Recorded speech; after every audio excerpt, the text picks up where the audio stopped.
interactions so far on your mentorship platform, and I must say you're doing a very fantastic job for spreading IP, well, awareness about IP and IP issues.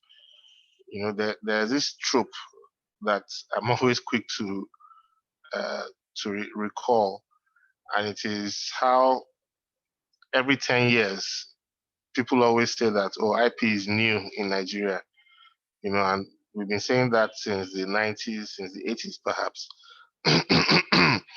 I'm sure if we had Google and Facebook and Juliana in the 90s, we probably would not be saying that now, but in terms of, I must say, well done in terms of the quantity, the quantum, and the quality of content you're putting out. So having said that, I would like to share my thoughts on the subject matter today. Juliana put a bunch of things together and said I should, this is my homework, that I should speak on opinion writing, litigation, and client fees in IP cases. I don't know which rule of interpretation to apply to the IP cases, whether it applies to, or whether it's qualified by the three, opinion writing, litigation, and client fees, or whether it stands alone and, as per client fees only. But these are three areas that I think touch on the life and practice of every lawyer and IP expert. Because another thing that I find very interesting is most times when you discuss intellectual property, you find in Nigeria, you find that the people who end up in the room are often just lawyers or people, in the atmosphere or in the stratosphere of the legal services industry. But you find the reality is that, of course, as we all know, IP touches almost every aspect of our daily lives today. From technology to content to everything, business models, business methods, and so on and so forth. So IP touches on everything, and so you find, I think there's need for more engagement with professionals outside the legal services industry. So accountants, I took a course about a year or two ago on valuation, and that's a very strong course. I mean, it's a very strong aspect, or very major aspect, or key aspect of IP that we don't really talk about here in Nigeria. And for example, you find an instance where a client comes and tells you, oh, somebody stole my song and I want to sue him for 100 million naira. Is the court a Father Christmas, or is the legal system, such that one can actually make an amount of money from a case that one would not have made in the market if that song were to have been put out in the market? Can we all hear me? Can you hear me, Juliana? Okay. So that's an interesting, those dynamics are very interesting. And you find in those instances, the white elephant in the room, or the elephant in the room actually, is the question of what is the value of that work. So there are some issues. These are some of the issues that I think will be good to talk about in the future. Now, excuse me, talking about opinion writing, I had a lecturer who would say, 2 lawyers, 3 opinions. Everybody has an opinion. And as lawyers, we're often asked to give our opinion on an issue or a set of facts, often with the possibility that the outcome of that opinion may either lead to contentious proceedings in the form of some kind of legal action or administrative action, or it could lead to non-contentious proceedings, which could end up as some kind of registration or partnership, or whatever type of transactional outcome that may be the source of that instruction. So lawyers in IP tend to do a lot of opinion writing. In fact, I think as lawyers, I found in my little experience that I provide a lot of consultancy services in this space, because opinion writing is written opinions are just the one half of the opinion industry. Of course, oral opinion and consultancies are a very big, a very key aspect. And so I find I'm often asked, to give my opinion on like a variety of topics, ranging from career-related topics. People call me to ask me, well, what's a career like in IP? Can I, should I start a career in IP? Is it what investing my time and money and effort in? So I'm asked career questions. I'm asked for my opinion on setting up a career in IP. Of course, you can guess what my answer often is. And then, so from career to issues like, should you register this trademark, to issues like, what is a trademark? And recently somebody asked me a question that was, the person I mentioned the exceptions to one of the rules on patentability in Nigeria. And the person said I should list out all the exceptions. I said, wow, we can't do that on a 5-minute phone call. And I think it might not be appropriate, for that format. So you find that as a lawyer, you're often asked to give your opinion. I also get called to give my opinion on current affairs events. I was on air this morning to discuss the current affair, something that had to do with the entertainment space. So you find that we're called upon to give our opinions all the time as lawyers, or we're often called upon. From my experience, I think if I were to advise anyone on how best to go about it, the first thing I would say is, as lawyers or as IP experts, I'm going to use that phrase in place of lawyers, as IP experts, we're expected to provide accurate information that people will and can rely on, to take or to make decisions that will affect the outcomes of their lives, of their property, of their economic circumstances, and of the lives and economic circumstances of others.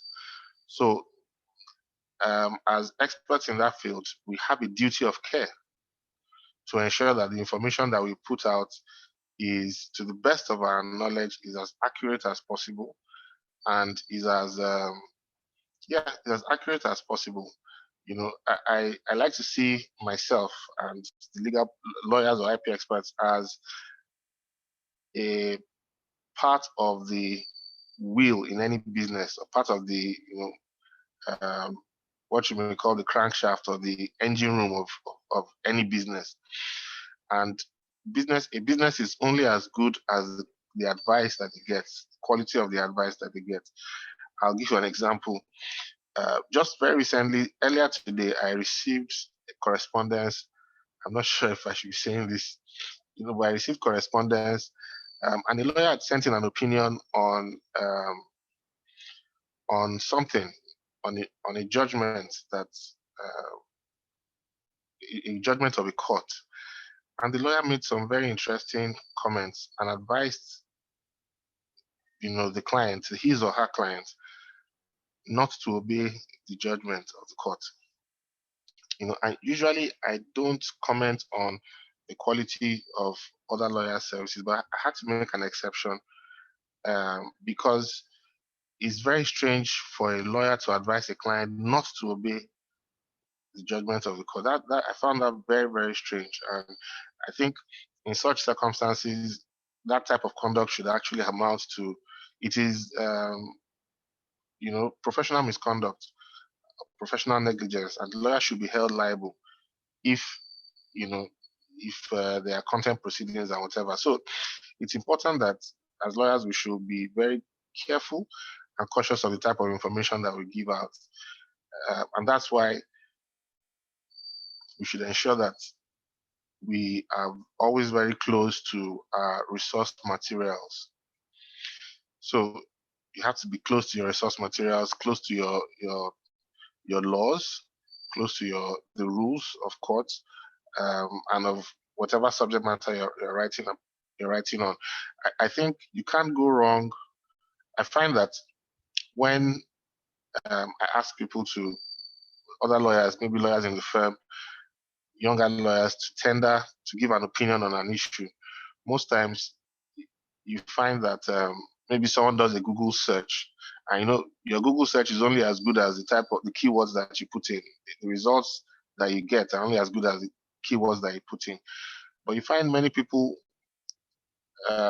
giving sort of generic responses.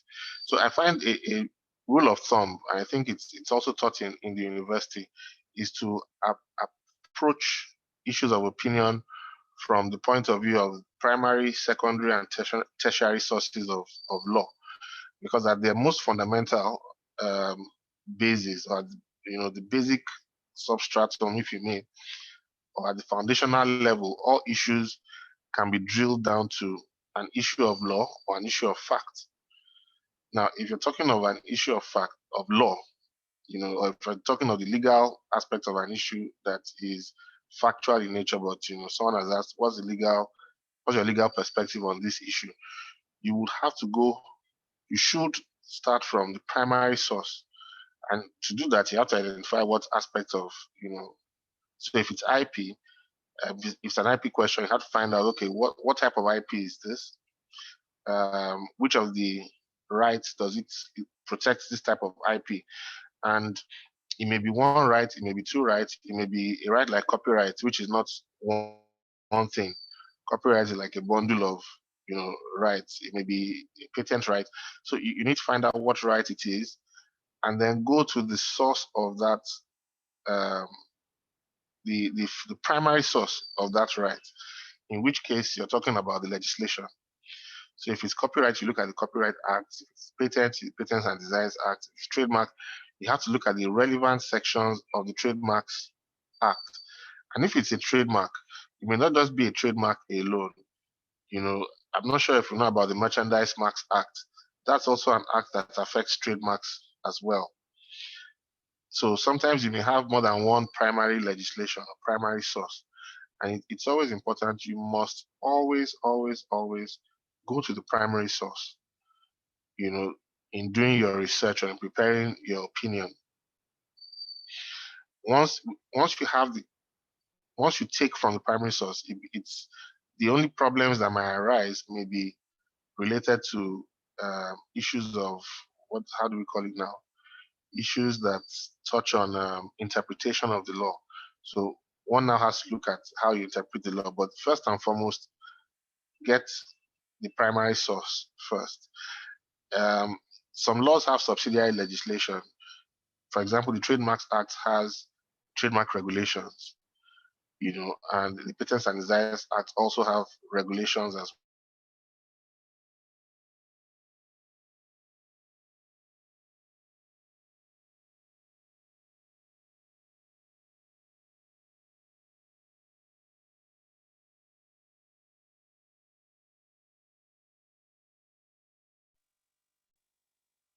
Hello, please, can we hear him, or is it just from my end?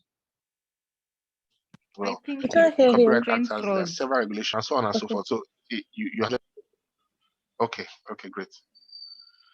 So you have to find out whether what you're working on has been the subject matter of subsidiary legislation. For example, if someone asks for an opinion on CMOs in Nigeria, collective management organizations, you'd want to look at what the Copyright Act says, and then you'd also want to look at whether there's a regulation that deals with CMOs in Nigeria. And yes, there is. So you'd want to look at that as well, and so on and so forth.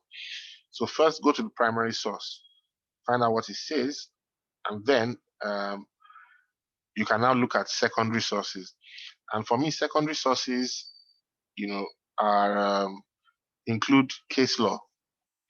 I'll put case law is actually a primary source, but I'll put case law under secondary sources, especially in IP in Nigeria, because one, there are not so many cases that touch on IP. There are not many reported IP cases. If you compare IP cases with cases, in other subject matter cases like human rights, contract law, and so on and so forth. There's the IPLR, Intellectual Property Law Reports, published by Alexandria Publishing, I think. It has about 5 or 6 volumes or 7 volumes. I have them. So they're not so many. They can all fit into one hand or 2 hands. So in terms, so you might not find a set of principles that, that speaks to the particular issue that you're looking for, but you're likely to find principles that would explain, some of the provisions of the laws that you have read. And so in those situations, it becomes easy for you to now look at, so how will the court apply this, or how will the court interpret this? And then, you can then give your opinion on that issue to your client. So first you start from the primary source and then you move to secondary sources. Secondary sources, well, this is my own classification. So the judgment of courts can be primary sources depending on, what the subject matter of that judgment is. And you also know sometimes when reading reported cases, you have to bear in mind that the cases don't come broken down into subject matter the way the reporters, report. When reporters report, they are doing some editing as well. And so when the judge gives, his or her judgment, it comes out as, in a particular format. And what the editor does, or what the reporter does, is to now read it through and then break it into, different sections and say, okay, this is what this part talks about and all that. So one has to be conscious of that fact. And so if, for example, an editor is looking at, or a law reporter looks at a case that touches on maybe a contract for image rights between an athlete and his or her football agency, that reporter may choose to report it as a contract issue, whereas it may be an image rights issue or an intellectual property or entertainment or sports law issue. So it's over the years, I think, or well, let's say nowadays, I think more reporters are becoming more conversant with the realities of IP. And so, but when reading, it's important to have it at the back of your mind that these principles may also apply, in the IP space. A tertiary source of, then you can go to your tertiary sources, the opinions of authors, books, articles, and so on and so forth. And you find these are very helpful. Another tertiary source that I like to use are judgments from other countries.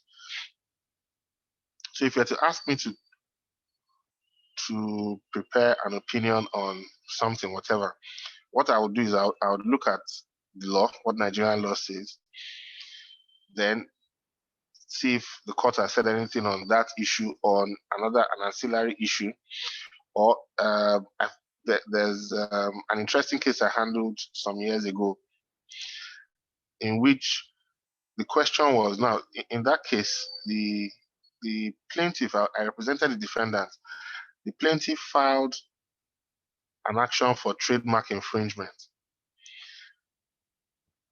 but did not use, so in their documents, they used as evidence of their trademark the certified true copy of a renewal certificate of a trademark. So they complained that, oh, my client was infringing on their trademark, blah, blah, blah, blah, blah. It was a case that had to do with generic words and so on and so forth. And so they filed, part of what they filed as the evidence of registration was a certified true copy of a certificate of renewal. And in the course of looking at what the authorities said, there, of course, as at that time, there was no authority that dealt with what constitutes, at what point, what should the court consider as prima facie evidence of registration. And so what I did was to pick on some principles from land law and some other areas of law. And so our proposition was, first and foremost, the Trademarks Act says that a certificate of registration, a trademark certificate, shall be prima facie evidence. And when you have prima facie evidence, what it means is that the burden of proof shifts to the other party, on that issue. But our argument was the plaintiff or this other party did not tender the certificate of registration, the trademark certificate. What was actually tendered was a certified true copy of a renewal certificate. And as such, we said that burden has not been shifted. And so the onus still lies on that plaintiff to establish that they own the trademark. And the reason was simple. We said there are huge differences between a trademark certificate and a certificate for renewal of a trademark. For example, on the trademark certificate, it is clearly stated what part the trademark is registered in, whether it's part A or part B of the register. On a renewal certificate, the part is not indicated.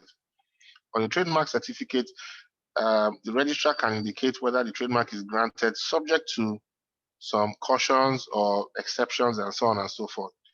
You don't see that on the renewal certificate, and so on and so forth. And so we made the argument, and the court, Federal High Court in Lagos, agreed with us, and so in that case, you find that what you may call, like we said, like a kind of precedent, if you may, and so, but there was no position of the law prior to that time, but then we're able to take principles from other areas, law of evidence, and so on and so forth, to make that come through. So I like to look at other areas too, and think as wide as possible. But also, very importantly, I find it helps to look at foreign authorities, because most times when drafting one's arguments, one has to be able to think as widely as possible from a jurisprudential point of view.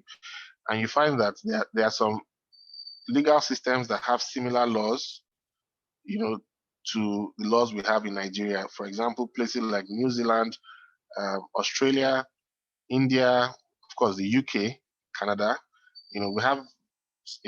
We either have a similar history or we have similar laws. And you can find a lot of resources from the judgments from the courts in those countries on the similar issues. There was this judgment from a High Court of India from 2003. I relied on it recently, and it was on the need for the court to adopt a liberal stance towards towards virtual hearings. And as far back as 2003, 2004, the High Court of India, or the Supreme Court, of India, had started to deal with, had made virtual hearings or virtual taking of evidence admissible in Indian courts. Fast forward how many years? 16 plus years later, we're just doing it in Nigeria as a result of COVID. But in making the arguments, the court had gone into some of the issues and brought the issues out very clearly. So I learned a lot from that conversation, or from that ruling, that judgment. So it does help, and it makes your opinion very helps you. It helps develop your analytical skills as well. So that goes to like the substance of. I mean, that's what my process. That gives you an idea of what my process, usually is, and then the rest now boils down to like the format for delivering the opinion. And as I said, it might be an oral conversation. So you may be giving a consultancy, an oral consultation, or you may have to write the opinion. In either oral or written consultancy cases, it's always important that we should realize what we're giving is valuable. We're giving valuable information, and it's important that you should get paid for that information. Now how much you charge for the information you're giving, for my in my opinion, as an IP lawyer, as an entertainment lawyer, or whatever, I look at several factors, when calculating client fees. So I'm segueing into fees. But I look at things like the amount of time spent on the brief, the complexity of the brief, the possibility of filing fees and all of that, the amount of time. So is the amount of time spent, and then if, depending on the nature, so if it's a contentious matter, you also have to make an estimation as to how long the matter may go on for, among other things. So these are some of the major things that one looks at, but it's important, your time, your efforts, of course, the office resources, communication, also very key. That one should have a communication component in your bills when billing. And why is this important? Because you have to talk to your clients, you have to talk to other people. And sometimes when that communication component is not factored in, it makes it difficult. You might start to scrimp on, so you might decide, okay, I'm going to send a text message instead of making a phone call, or, I would not, I would subscribe to 100 megabytes instead of, buying like 25 gig or 40 gig or whatever, so it all goes to, it's important that you do that. And then naturally the clients will see what, they are paying for. But the value proposition, the important thing is that you must always give something of value, and if your client understands that what you're giving, the advice you're giving is valuable, they will come to you for more. These days, services are being, you find a lot of people offering the services that lawyers offered traditionally, in which case I find there may be a need to adjust one's business model. Recently, I bought kilishi. I went to buy kilishi. That's beef jerky. I'm sure those of us everybody knows what kilishi is, But and I asked myself why while buying the kilishi, because usually I don't eat, but immediately I went with someone, and immediately we got to the vendor. He first gave us two large pieces of kilishi and said test, and then he kept giving us the kilishi, and I started thinking about it, and I said to myself, sometimes you might stand, while browsing, and he might give you more to taste than what you're actually going to buy. So I asked myself, what's the business model? They must actually be making a lot of money. And at the end of the day, so I did a little research, and I figured out that no matter how much they give away, they're actually making a lot more money from the sale. So it doesn't matter. And what they do is they focus on client satisfaction. So you get a lot of stuff for free, and you see the need to, you don't, in fact, after whetting your appetite, there's no way you will not buy from them. Even if you don't buy from them, they believe somebody else will come. So if they can attract 100 people with the freebies, the 10 people who will buy will cover the cost of that 100. And of course, there are those who use the very peppery ones. And as we tasted the kilishi, there was somebody on standby with water saying, buy water, buy water, buy water. So you also have that ancillary industry, and that I think is a fantastic business model, because everybody knows kilishi. I have this friend, anytime he comes to Abuja, I tell him, oh, I'm traveling to Lagos. He says, buy kilishi for me, bring kilishi, and who advertises kilishi? Nobody advertises, but everybody knows Kilishi. So I think that's an interesting model that one can look at. Give value for free, give, and then when you find somebody who is willing to buy, you charge your fee for that.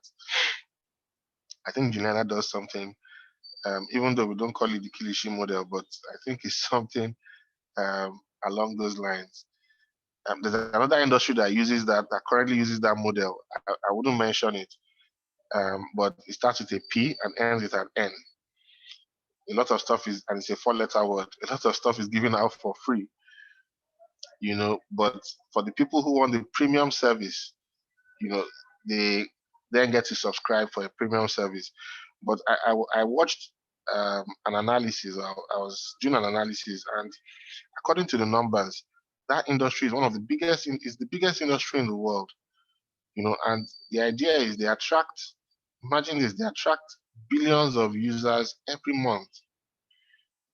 So the idea is, if out of a billion users, they can capture 0.001% of that crowd and sell premium services to them, they're doing very well. So I think that's a model that one can look at replicating for one's practice. So I mean, with regards to clients, you find all sorts of clients. Tall clients, short clients, happy clients, sad clients, angry clients. Clients that don't even know that they're clients that wish they were not clients. Clients who value your services and clients who don't value your services. You come in contact with a mixed bag. Your life is a mixed bag. But I realized that a large number of my clients are clients who come by referral. So I've done something for someone and the person says, oh, talk to this person. But the challenge is that many people don't even understand. We've not come to terms yet at a mental level with the concept of IP or the multidimensional nature of IP. So you may help somebody somewhere to process a NAFDAC registration. And in order to do that, you have to get a trademark application filed and probably accepted. And you do that on the one hand for that client. And then the client moves on. And then somebody runs into someone else who says, oh, I have this brand, blah, blah, blah. And the client only thinks of you as a NAFDAC registration consultant, and not somebody who helped him or her with the IP, registering a trademark and so on and so forth. So you find that is one big challenge. And that's one of the reasons why it's important to have a very robust conversation with your client. So while you shouldn't preach at your client or talk at your client. It's important that, as IP people, we should, as much as possible, do the awareness, start the awareness from home. Charity, she starts from home. So it's very important that we should try to do that. That way, there's a lot more there. You find that more people are aware of what IP is, and in some instances, now this is an interesting phenomenon. You find most times many people don't even know that their rights have been infringed upon at a mental level, but at a subconscious level, people feel that, oh, something has been, I've gone through something has happened to me that is not right. But many times we don't know how to express what exactly happened. And it's because there's usually no awareness, in that space of what exactly the harm that was done. And one principle of law is where there's a ubi ius ibi remedium, where there's a right, there's a remedy. And there's a remedy for the breach of that right. So the worst person is the person who doesn't even know that he or she has been harmed. Though ignorance is not bliss, actually. So I had this client who provides certain services in Lagos, and then here in Abuja, because I registered like their trademarks several years ago and did some company registration for them too. Here in Abuja, there was another company that had very similar branding, different name, but in fact, identical branding with this other company. Now, some years before, they had come to me to say, oh, we want to register our name and logos as trademarks. And I said, okay, we talked about what that would entail. And they decided not to go ahead with that project. Now, when I saw this other company, I took pictures and I sent them by BlackBerry Messenger. WhatsApp wasn't around then. Sent them by BBM to the company secretary. And immediately the company secretary saw it. She shouted and said, what? We have to register our trademarks. We have to register. What are these people? So it now became a question of second guessing whether the other fellows had gone ahead to register. Luckily they hadn't and were able to do what we do very well. So with regards to clients, it's important that one recognizes that no two clients are the same, but with value, if you give value, you're likely to get referrals back. Now, my experience in litigation, I've appeared before with regards to IP litigation. I think I've appeared before the Trademarks Tribunal and Federal High Courts, and even states. I think in one or two state high courts. I think the devil is in the details. Most cases are won on the pleading, so the battle is actually fought and won before the case starts, in the process of putting together if you're for the plaintiff, your statement of claim, and if you're for the defendant, a statement of defense. That's where the battle is actually won or lost. But like I said, if you have a very thorough approach to your opinion writing, it will seep into your legal drafting, and then you can take it from there. I handled a case some years ago of a celebrity who was harassed somewhere. He went to a major supermarket and he was searched. And we filed the action as we tried to avoid going to court, but we ended up going to court and filing an action under, the image rights thought, or the thought of privacy, and publicity rights, and the case went fairly well for the gentleman. We ended up settling with the defendant, but the idea is if we wouldn't have gone through I just thought, okay, let's try the image rights thought as opposed to some other defamation or whatever, some other head of thought. So it's important once and you have to read very wide. There's a lot to be read. There are many with regards to IP. There are many covenants. The IP industry became globalized a very long time ago. And so you find a country like Nigeria, for example, is signatory to about 1 million treaties, signatories to a lot of treaties. Not all the treaties have been domesticated. Domestication is an integral part of, is a key step to actualizing any treaty. Nigeria is signatory to many treaties, many conventions when it comes to IP. So it's important that one must also keep abreast, find out what's going on with at the World Intellectual Property Organization office. Currently, I understand that phase 2 negotiations on the African AFCFTA, that's the free trade agreement, touches on IP. So the phase 2 of the negotiations are actually relating to IP, and they have to do with things like, covering the field, application of laws, jurisdiction, filing issues, with trademarks, with patents, with copyrights, and so on and so forth. So these are live issues, and there are conversations that are going on. So we can all contribute to those conversations as IP experts.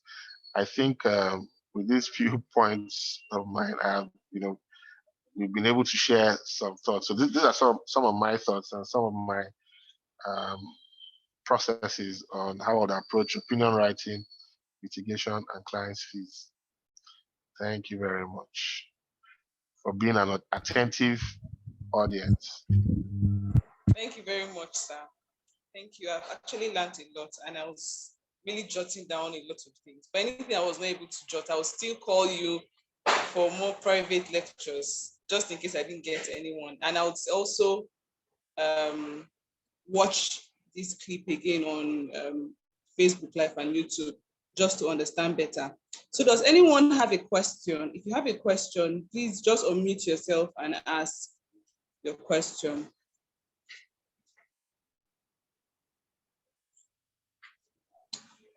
Christina, Clarice, Bernice, Michelle.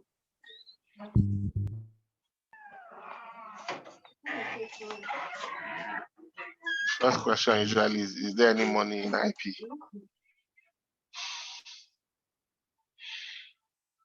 So I have a question while we're waiting for the ask. They have not asked. I have a question to ask. Okay. What should the look of the opinion, that's like a written opinion, look like? Because I think we actually discussed once about an opinion that had to do with data. A database, yes. That you said that the presentation of the opinion was properly. What should it be like? What should it look like? What should the written I think your mic, there's something, I'm not sure, I think your mic is touching. Okay, I was asking what should an opinion look like? Okay. I don't think there is I don't think there's no hard and fast rule to appearances. That's to the form. I think the most important thing is the substance. The substance of the opinion is that's the meat of the matter. And so the form, not so much, but the form is very important when it comes to, and that's the presentation now. When you want to impress your client. So it's important that one must be excellent in both substance first and then form. And I think the particular opinion we were talking about had to do with the appearance, the way it was put together. And you find I have a thing against lawyers who, I think as lawyers we should be very we should know a lot about Microsoft Word, programs like Microsoft Word that will help us arrange, so page setting, things like that. The appearance of the document, of the thoughts presented on the document, make it appealing, or even readable. And that's very important. You don't want to ask a client to charge for something that looks like it was typed in the back of a moving vehicle, running at 200 miles per hour or something. So the presentation is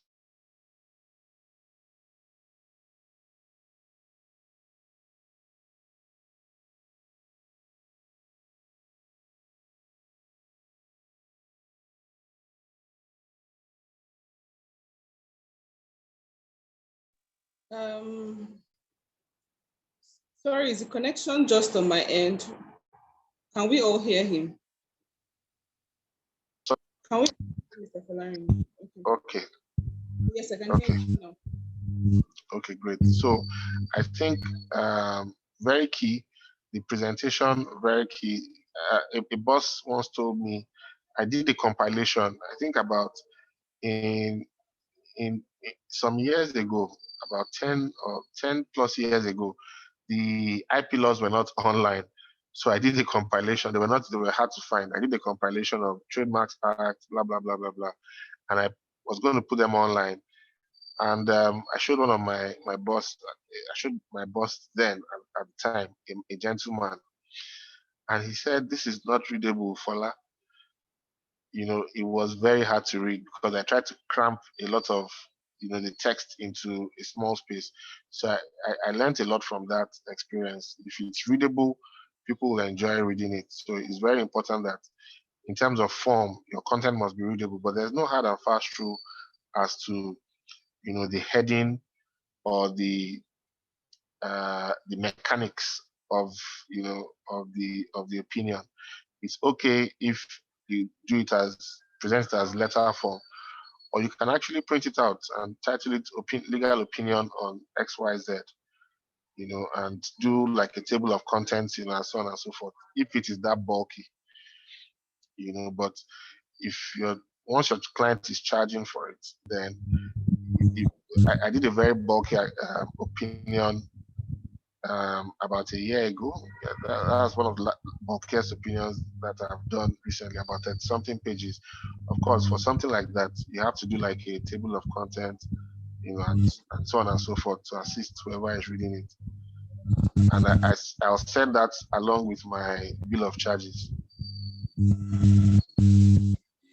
You might explain this bill of charges, or you just send us like a template so that we see. Okay, I'd be happy to share a template with you.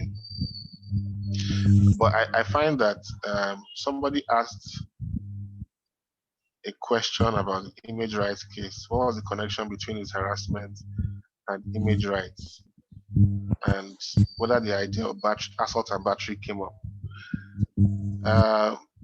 Now, it wasn't just the harassment. So this person is a celebrity. He's an OAP, and so we felt that there was an issue of his that, of course, people recognized him while he was strip searched.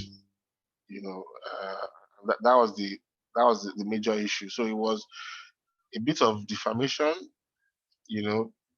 and we decided to test the image rights aspect of the matter. And because it's more of a tort, and really right to publicity, the court, the court heard the case.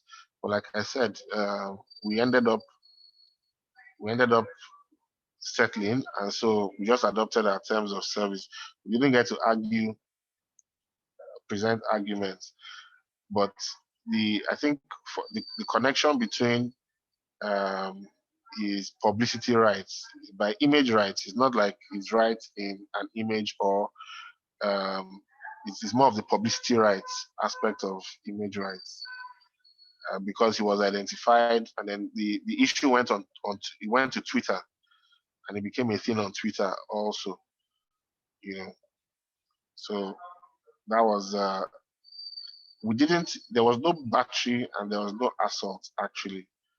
He was searched, but then there was the imputation that he had stolen something.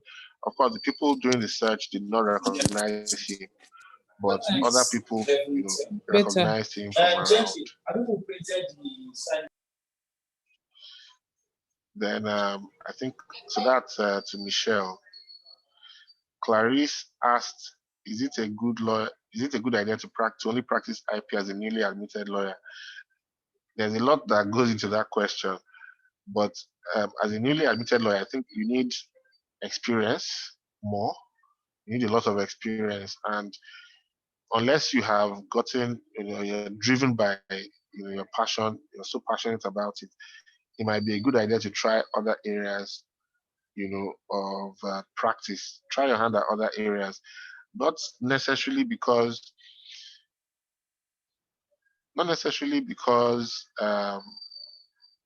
you want to get the feel of what other areas are like, but because sometimes some people say innovation is simply taking something from one area and applying it in another area that it doesn't exist in. So you might find that there's a connection between some other area of law that you may be interested in and the area of IP that you choose to focus on. But yes, a young lawyer can focus on IP. And IP itself has turned out to be extremely wide. You know, in most times you find people specializing as patent attorneys or as trademark attorneys or entertainment/copyright, lawyers, because if you look at places where the laws have been developed adequately, you find these areas are actually extremely wide and becomes difficult to cover the field. But one of the features of IP laws in Nigeria is that we don't have a lot of we've not tested many of our laws in court, and so business shies away. Business is kind of downstream from litigation. Many people shy away from taking their matters to court. In the copyright space, which is one of the two most litigated areas in the IP space in Nigeria, broadly speaking, are copyright and trademarks. Well, I think trademarks more because it deals with like your everyday business, and businesses use the trademark process to fight or to compete against each other in the marketplace. So there's a lot of traction there. In fact, we're currently, I think the Institute is holding a training on on trademark opposition cases, the opposition proceedings. That's one area that I found to be very interesting, but many lawyers don't know anything about trademark opposition. And you find a few lawyers, there's a lot of bullying that takes place in that space. Some people it's very technical, and so it's easy to lose a mark on the technicality of time and the calculation of time. But I find that with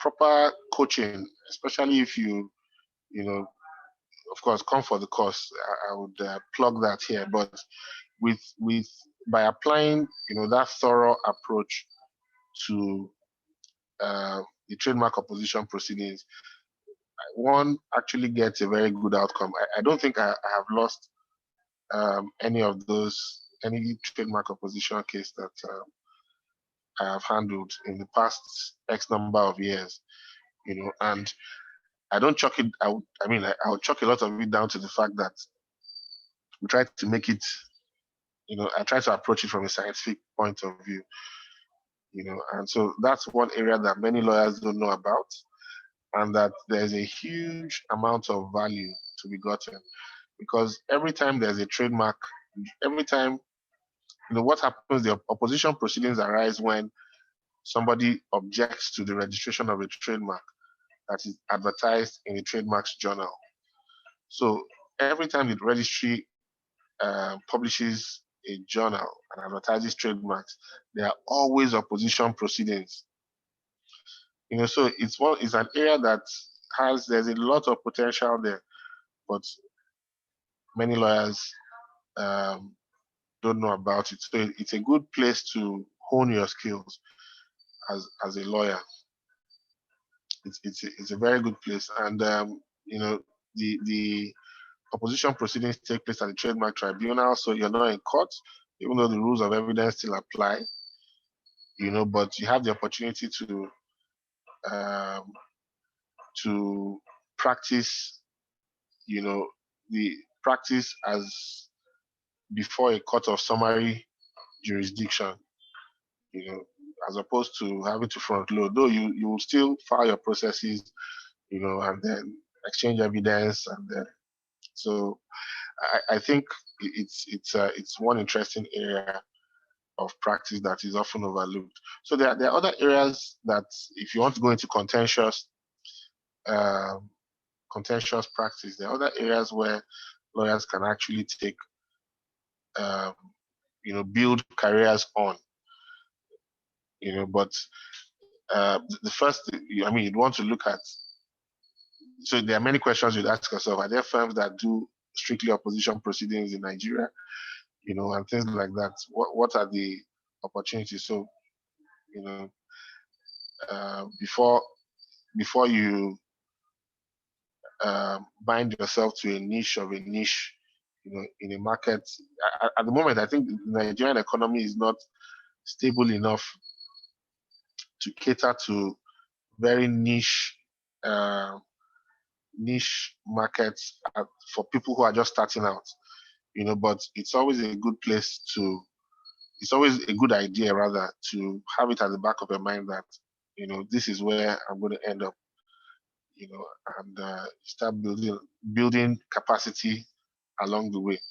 If you start your career knowing where you're going, you make more progress than people who just feel around and make the decision or have the decision taken for them.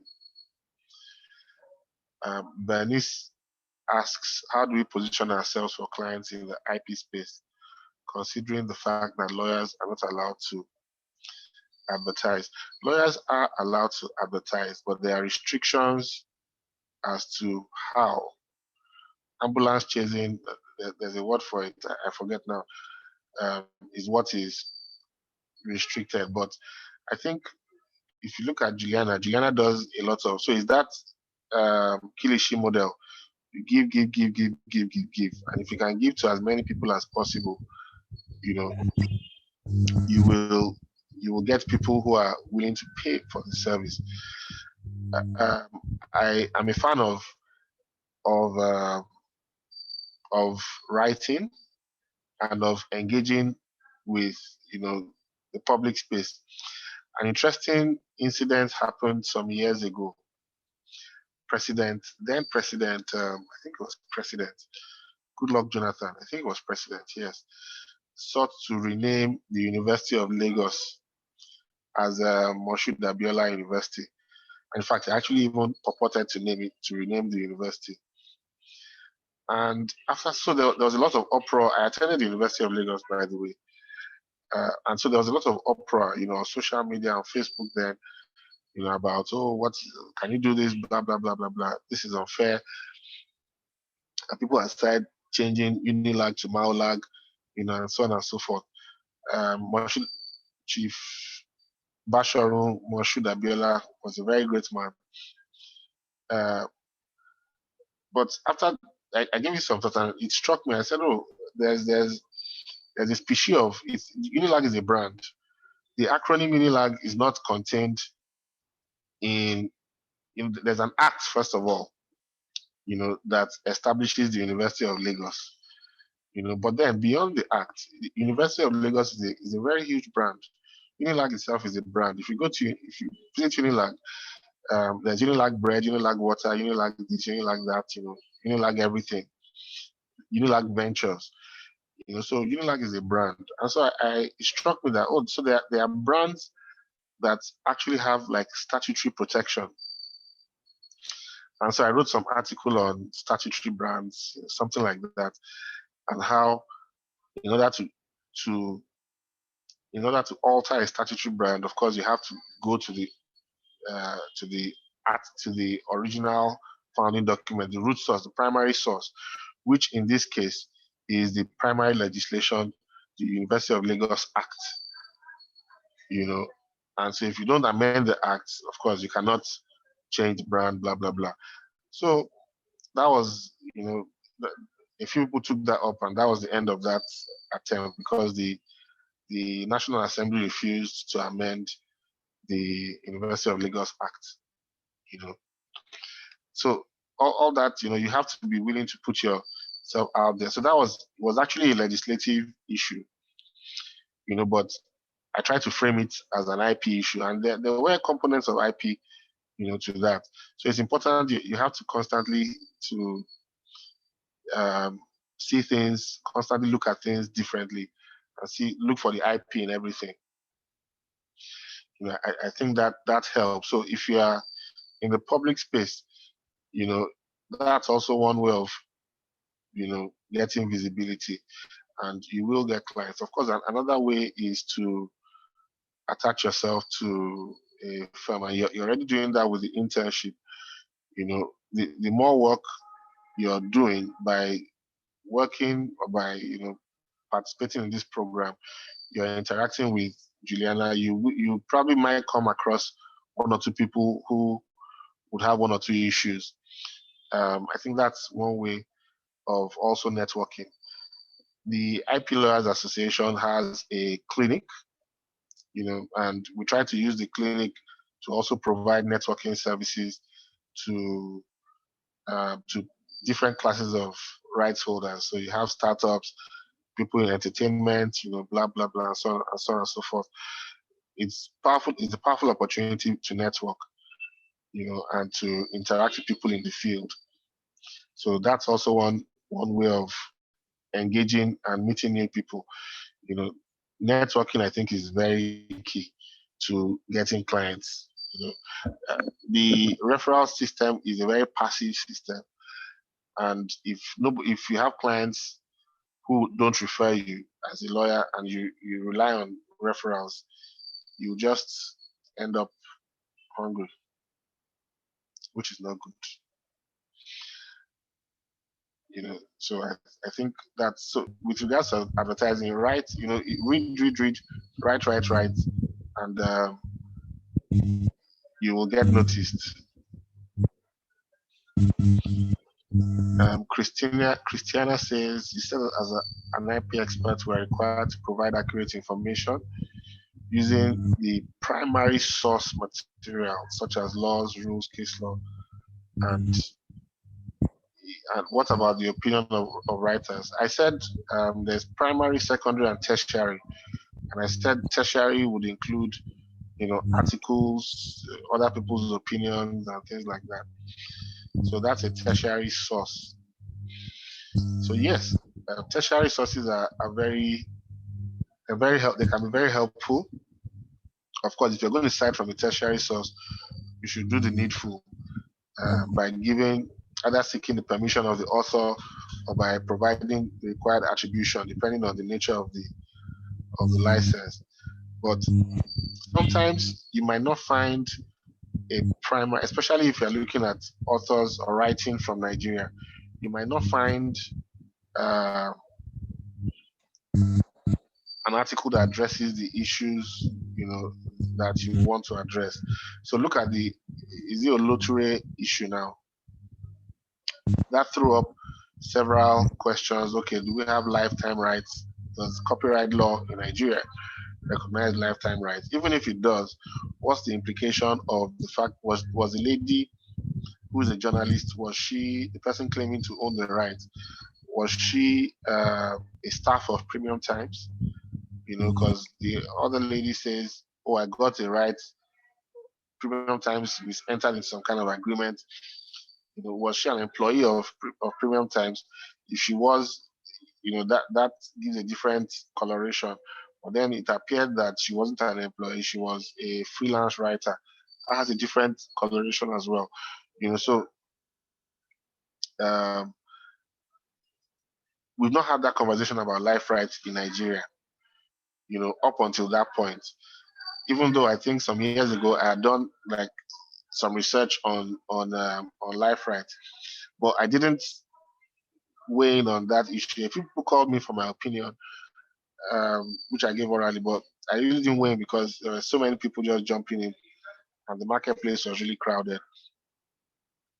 But where would you get an opinion on life right? If you were to search for lifetime rights, you might never find enough materials if you were to search online, to whet your appetite and to provide the source material for you to form your opinion.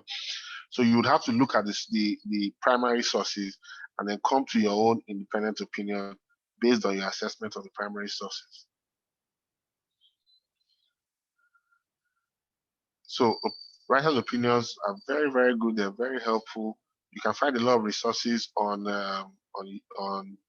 YouTube, I guess, on LinkedIn.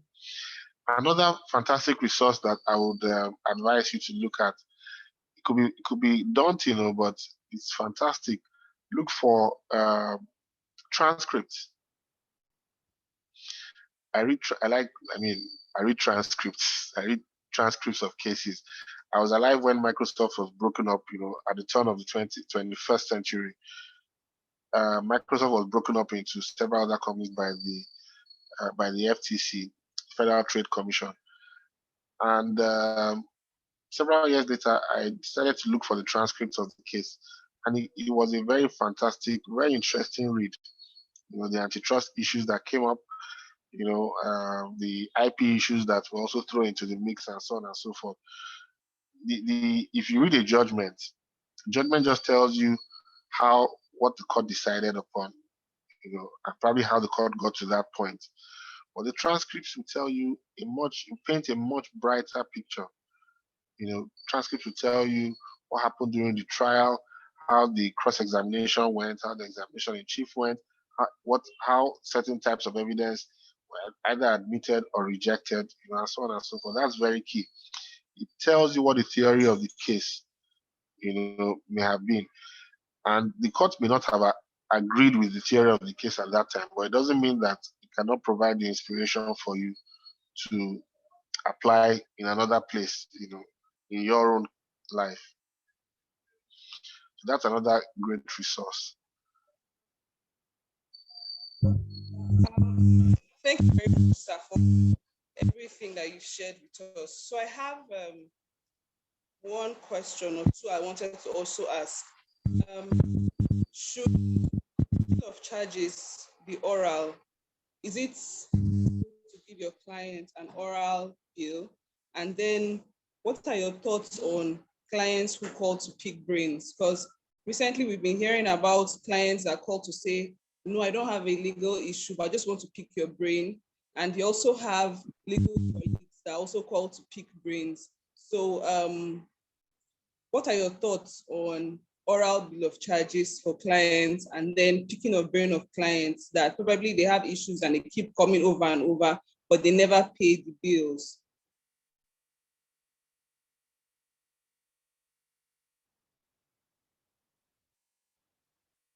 Can you hear me?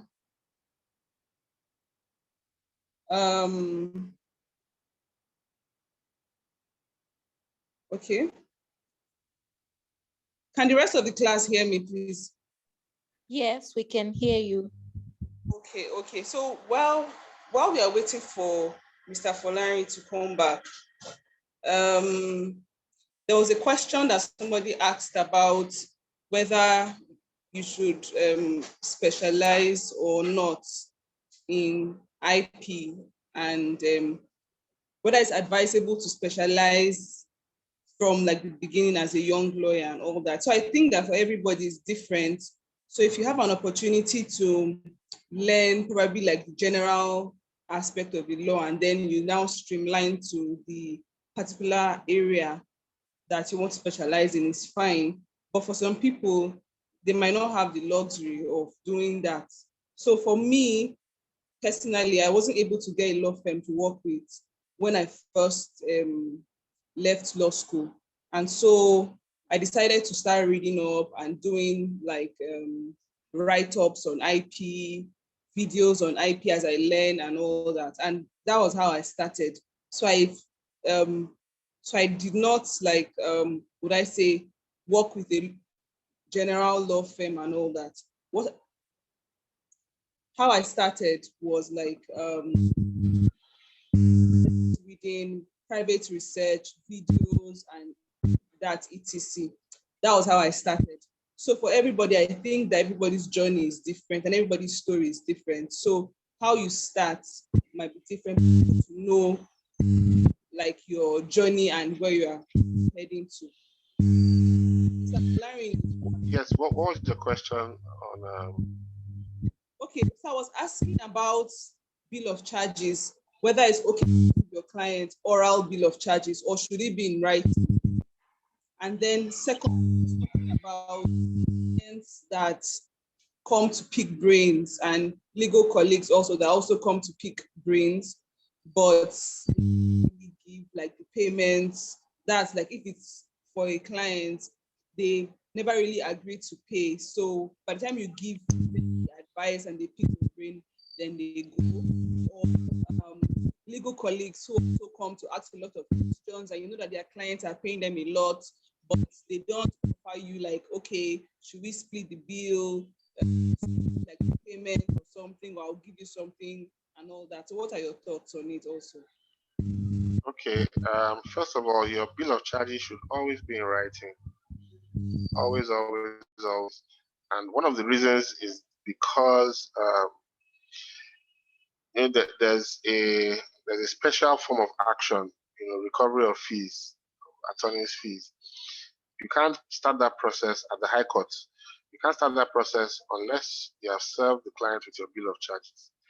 And so, to avoid plenty torrency, you should always, always, always, always, as much as possible, reduce to writing. I have a similar situation with one particular, I hope he doesn't watch this, client who, and that's the thing with sometimes with people who, come as referrals and say, oh, please help me, please help me, please help me, help me, help me, help me, help me. I'm your uncle, I'm your auntie, I'm your brother, your father, your mother, and so on and so forth. It's always important to reduce things to writing.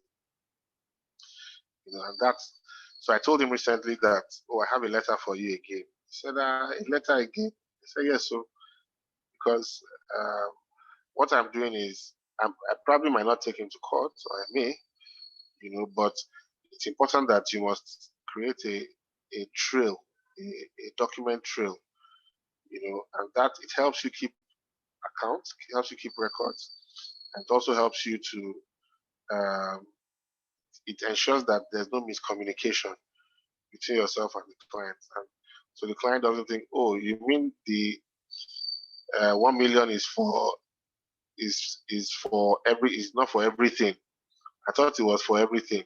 And I said, no, it's just for the first part of, or this interesting client that I had. So when I took the brief, we discussed fees. There was a human angle or human interest component. So I charged my fees, and then COVID happened, and the person said, "Oh, I thought once and COVID happened, and so we had to review the fees." And I said, "No, I have to review the fees because the cost of giving, actioning your instruction, there are new costs, new this, new that, and so on and so forth." And the person said, "Oh, I thought once you charge, you charge forever." I said, "What product in what area of business does this work? If you give someone money to buy a can of a liter of oil in the market, and the person gets to the market and liter of oil is now has increased in price, do you tell the person that money I gave you, you must buy?" You always, sometimes you have to review fees. So you should never there should always be that realization that if this engagement, escalates, then I may have to review my fees appropriately. So, but your first starting point is that you should always reduce it to writing.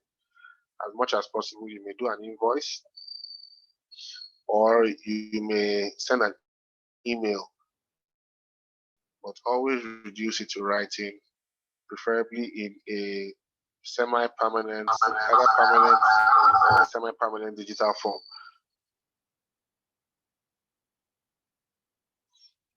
So that was the first question. The second question was, what do we do with people who are always looking for free stuff? Well, my thinking is evolving on this point, because I for a very long time too, a lot of people came to me and still come to me for freebies. Someone comes and says, "Oh, how do you do this?" And I say, "This is how I approach it." And the person comes back 10 minutes later and says, "Okay, what if I know this person is taking instructions from someone but does not want to share the brief?" The truth is that the choice is up to you to decide on how you want to handle it. But most times, relationships, you never can tell where relationships go. The place to draw the line is where you feel that you are being taken advantage of. And if you feel that someone is taking advantage of your good will or good nature, then you should draw, a hard line at that point. So, for example, someone is taking up all your time, excuse me, and is clearly using the information for a brief, then you would have to draw a line somewhere.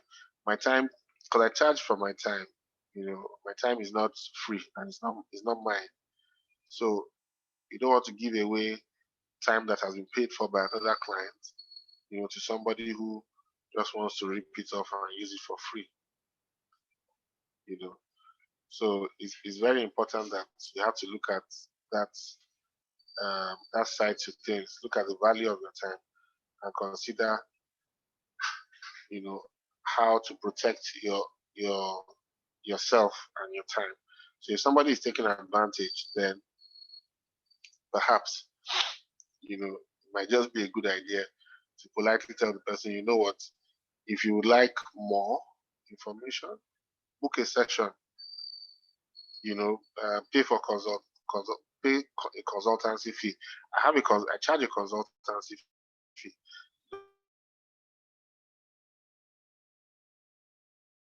So I don't charge, I don't levy the fee at all times. So if I'm doing like a part charge consultancy fee, but in all other instances, I have a consultancy fee. But then there are some people that you would traditionally rub minds with, like if I want to call Juliana for advice on something, for example, I would hope that she wouldn't charge me a consultation fee, and we can easily share, ideas and share our thoughts. So once the engagement is, when a handshake that crosses the elbow is no longer a handshake, it's now gidigo. So once that engagement goes beyond what is, the norm of common decency, then you have to draw a line there. Especially with colleagues, and that's one of the reasons why, we encourage people to attend some of the courses that, so if you see a course somewhere, try and attend. The IP institutes, IP lawyers, try and attend and engage. With more engagement comes more information, more learning. So I hope that addresses that question. Christiana says, as regards communication component of fees, what's the best mode? I'll just share. There's no hard and fast rule. I have something that looks kind of nice, so I'd happily share it with you. But with regards to communication, just anything that you can track is okay. So if you're delivering a letter to the person, make sure there's an acknowledged copy. If you're doing it digitally, of course, your sent items would capture that. But any means of communication that you can easily track, and always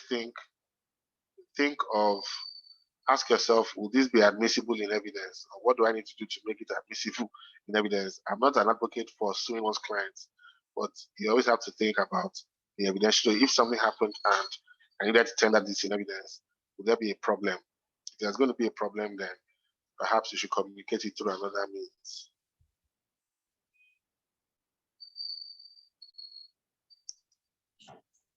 Okay, sir. Thank you very much. I know that you have another meeting that's running parallel to this. Yes. Yes. Okay. So, does anyone else have another question, or can we allow Mr. Folarin to go for his next meeting? Okay. So I think that everybody have been able to ask their questions. I have one more question, but I will just leave it. Maybe I'll ask you on a private note. Okay, I can spend time if it's just the one.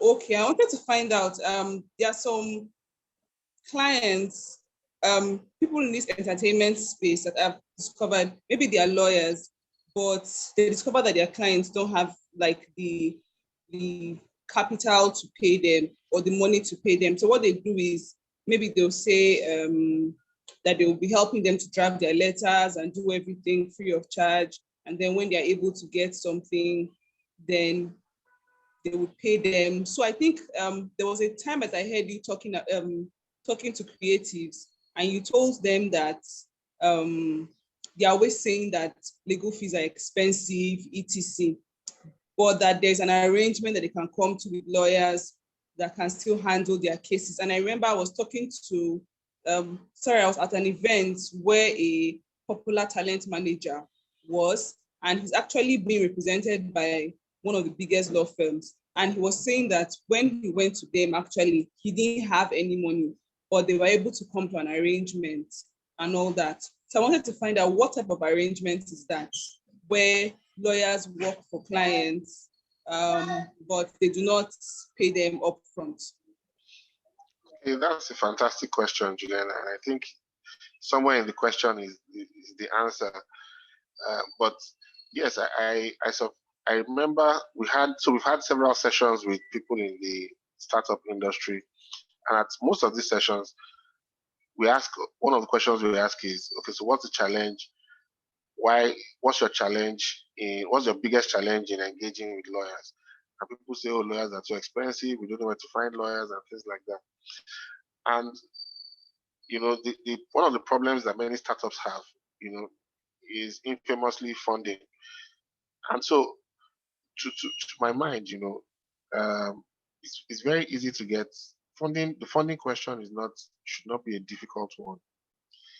And it should not be one that, that is not one that becomes fatal quickly.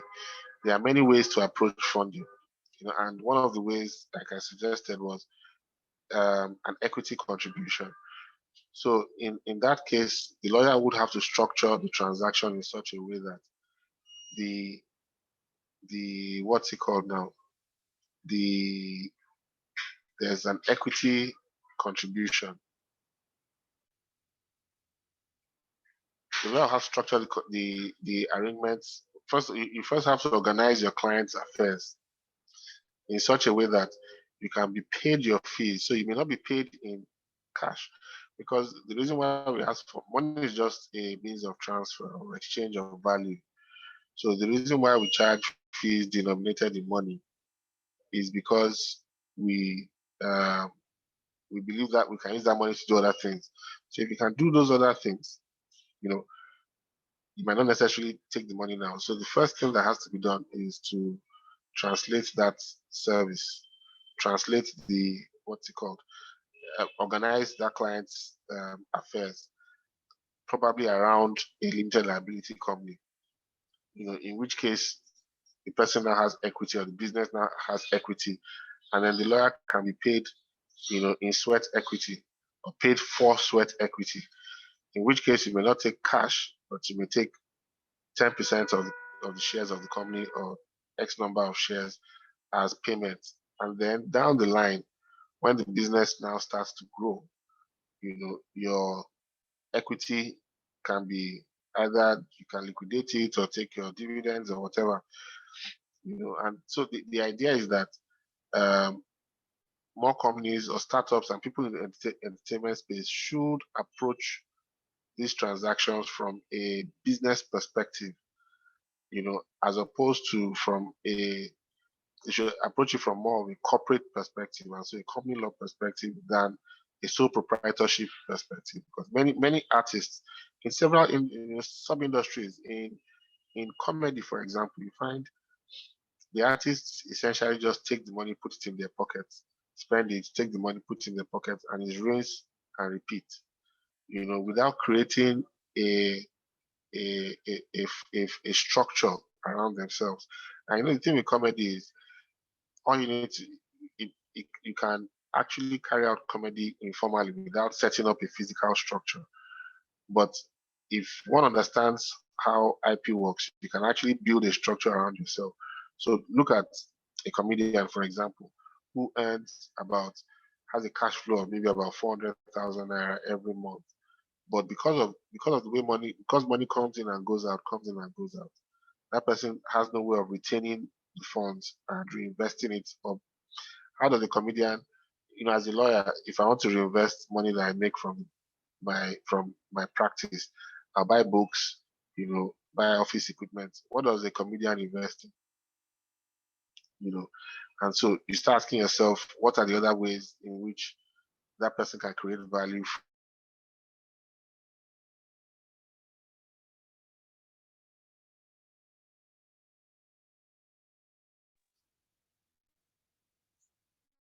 Hello, sir. Is this a network issue? I think it's a network issue. Can anyone else hear him? No, I can't. No. Okay. Can you hear me? No, okay, please.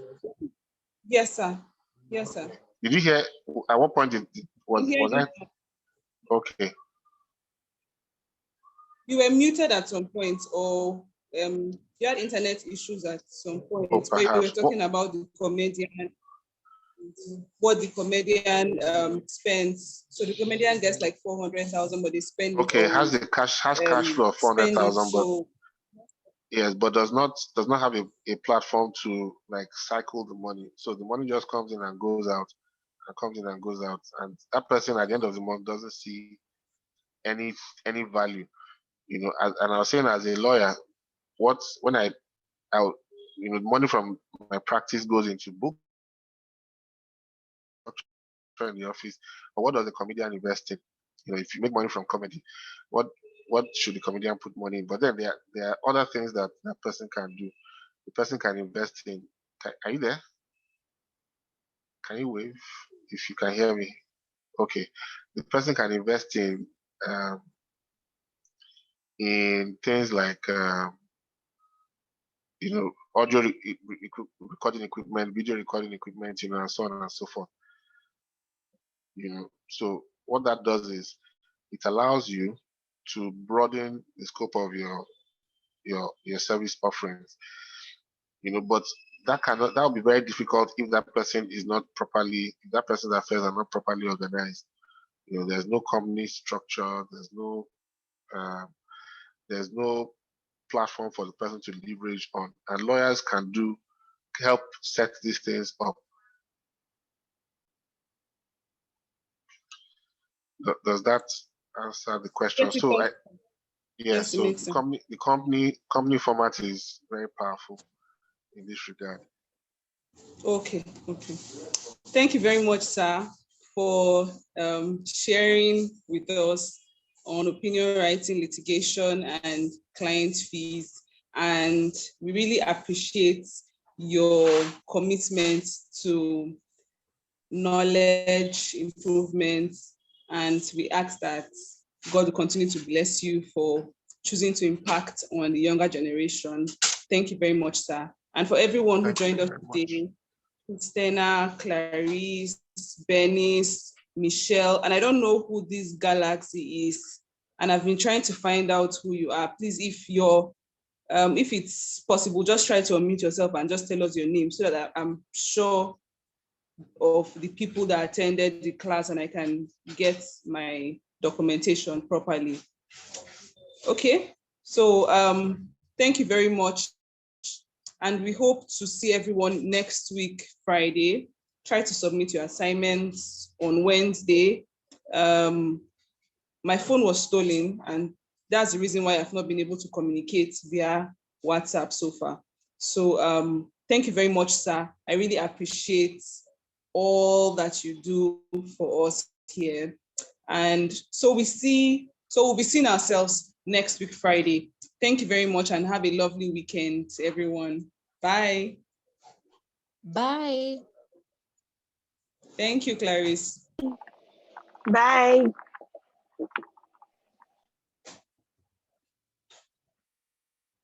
Bye. Thank you. Bye.